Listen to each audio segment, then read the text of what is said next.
So we are officially facing a pandemic according to the WHS, the World Health Organization, which today just said that we can no longer call coronavirus any other thing either than a pandemic. We already knew this. Of course, it's all over the media. Just checking a Twitter list of over 60 media outlets in English, almost anything else it's going on besides coronavirus. So we are kind of tired or used to hearing this word all over the place.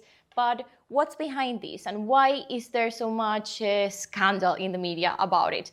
Well, we found a really nice quote from Goethe. It says, "If one does not know what went for the last 3,000 years, he or she remains ignorant, merely surviving from day to day."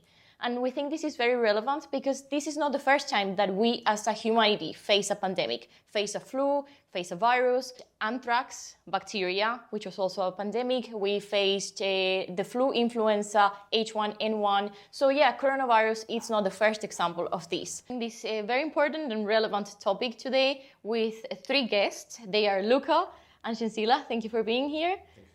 And a third guest, Edita.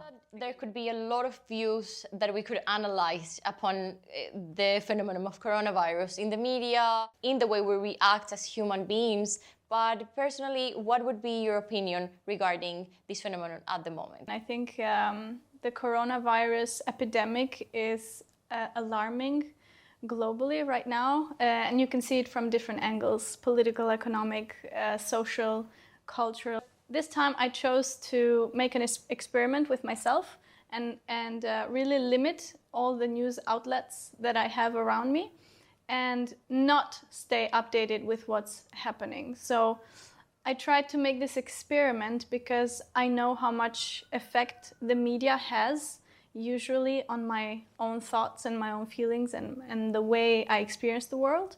So by sort of staying a little bit outside of the panic, it's not that I'm trying to negate that it's happening, but I'm trying to experience this in a different way. And I can tell you that it's impossible to stay outside of the news updates and stay outside of this alarming situation.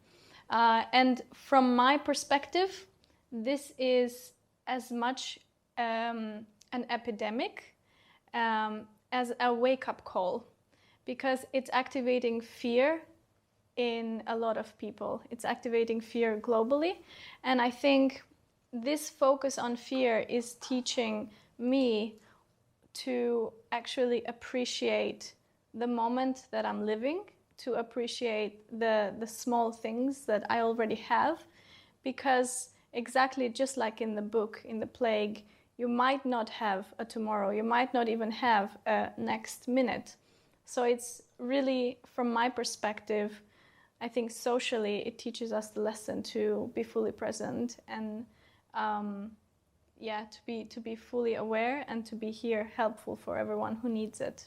There is one quote that I would like to bring up from the book that says, "I think my life is of great importance, but also I think it is meaningless." I would like to connect these learnings with a question for Edita regarding this meaning of life and of how much importance we should consider our life is, and how this phenomenon with coronavirus is correlated to this quote in the book. In the book, we have the answer that, for example, there was only one person who came back to the city that was closed.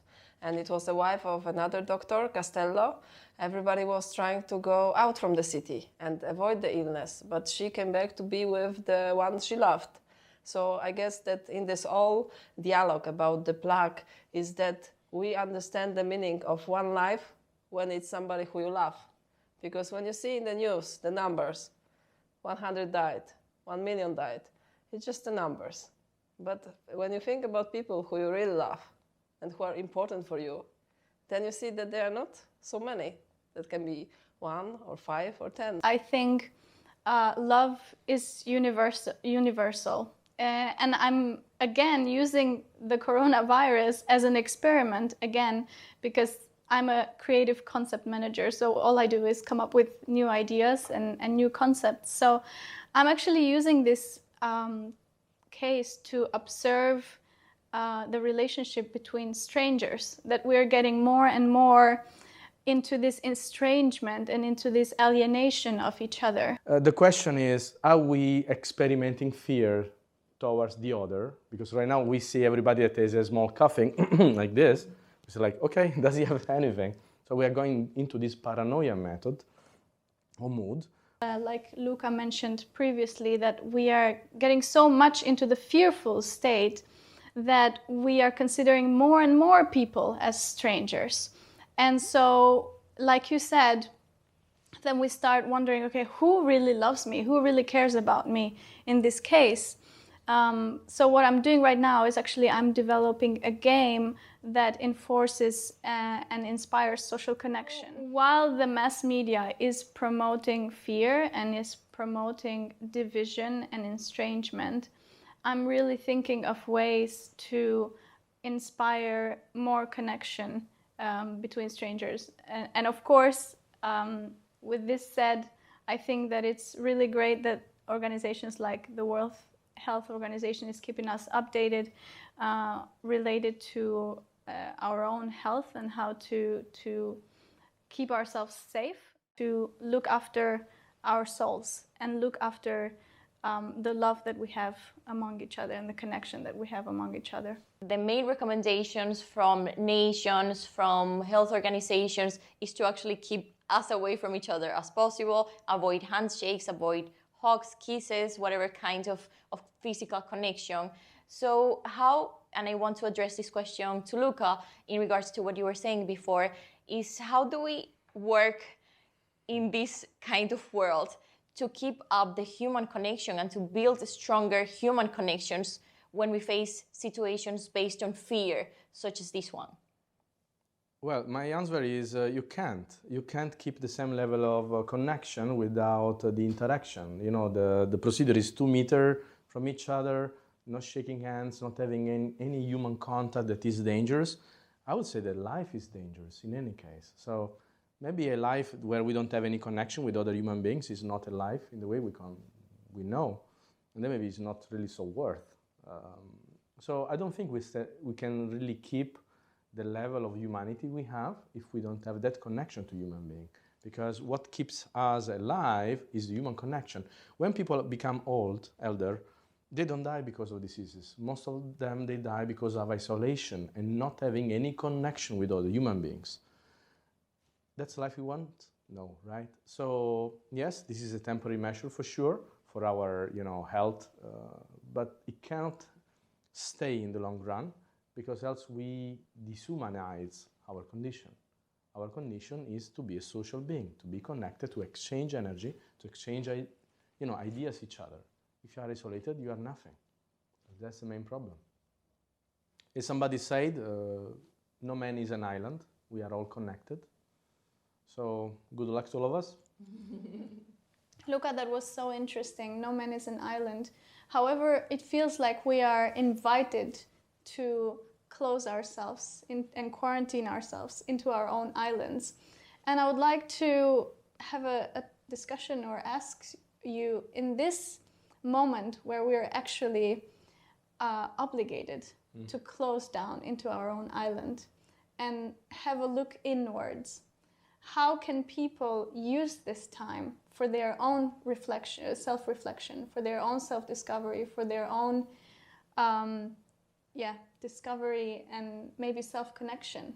Do you have any advices for people who are sitting in there being afraid and trying to look at their lives, like you said, trying to review what have I done, what could I have done? And from my side, I would say the first thing would be to have a look at what you have done with the lenses of gratefulness. What are you grateful that you have done? What would you say is something to do? The problem is about what you have done with your life until now, how you have been living. What is your purpose? Why you are alive?